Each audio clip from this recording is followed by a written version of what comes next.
Hey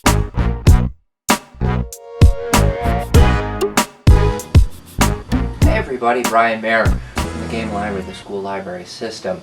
Got another game for you today. It's a math game, elementary and middle school. Covers the fundamentals of math in a fun, exciting, and incredibly agile sort of way.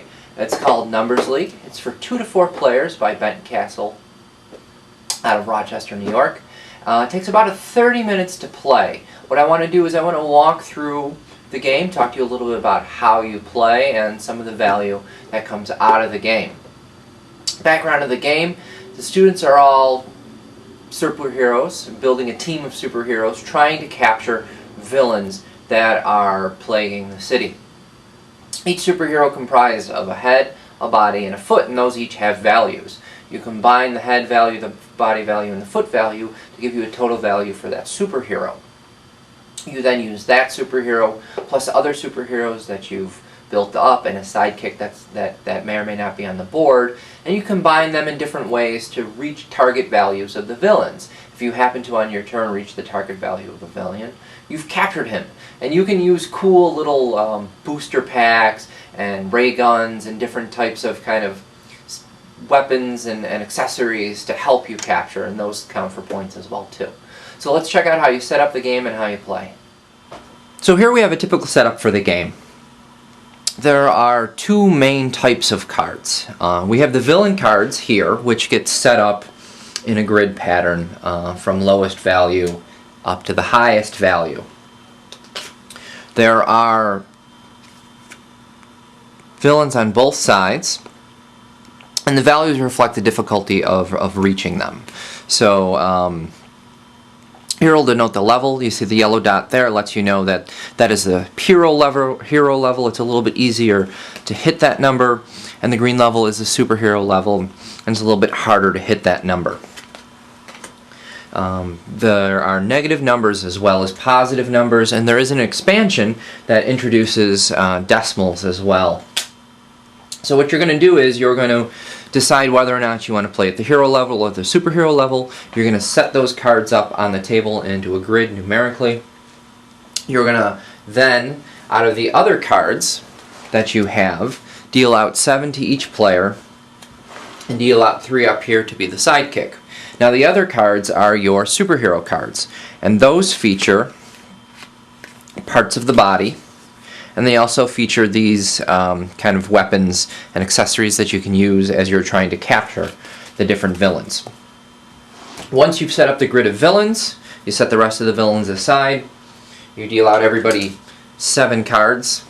You set up the villain or the sidekick, and then you're ready to start playing. Each player is going to go through and do 3 phases during their turn. The first phase is the action phase, and what you'll be doing there is you'll be playing either cards from your hand onto the table, or you will be discarding and drawing from the deck. Now they call the deck headquarters, but what you'll be doing there is you'll choose to return as many unwanted cards from your hand to the discard pile and draw up new cards, so it helps if you don't have the best cards. Generally what you're going to be doing though is playing cards down to kind of build up your team of superheroes so that you can capture these villains. So you can play 2 cards from your hand at any one particular time, so that prevents you from building a superhero on your first turn. It's going to definitely take you 2 turns to initially build your superhero. So you play 2 cards down. That is the action phase. I can choose to play the cards in front of me, or if I want, I can choose to swap them out for cards in the sidekick. Now the sidekick consists of 3 cards, so the sidekick has the potential to be a full superhero.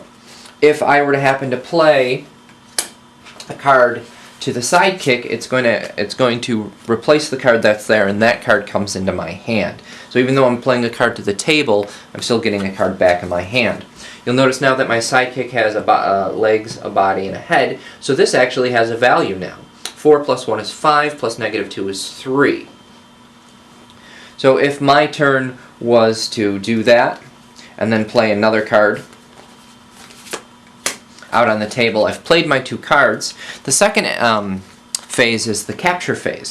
I combine the superheroes that I have in front of me, plus the sidekick if it happens to be complete, and I can combine and use some or all of them in any way that I want to try and reach the values up here. This sidekick has a value of 3, so actually during my capture phase, I can capture the value 3 villain. You're only allowed to capture 1 villain per turn.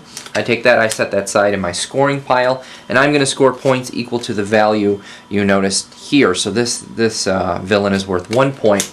Some of the more difficult villains to reach are worth more points, and that's worth a value of 4. So they're all worth different points. I set that aside. Play continues on. My following turn, when it comes back around to me, first I will do my capture phase. After the capture phase, you re-energize, so I draw back up to 7. 1, 2, 3, 4, 5, 6, 7. Play goes around the table with other players playing. When it comes back to my turn, I play again.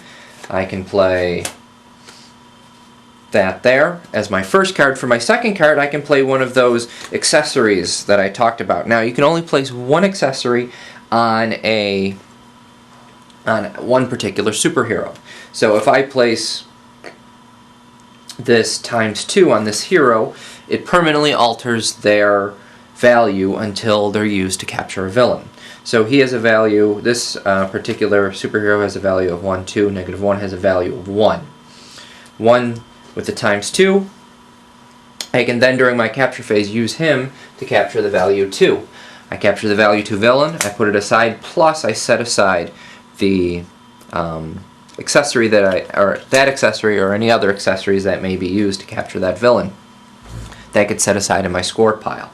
Play continues on until all of the villains are captured off the board. Then each player is going to pick up their score pile and add up the points, the value of the villains, and then each accessory used is worth 1 point. And that's the game. So let's talk about Numbers League. What's great about Numbers League? It is a wonderful way to address some of the rote mastery skills that kids need.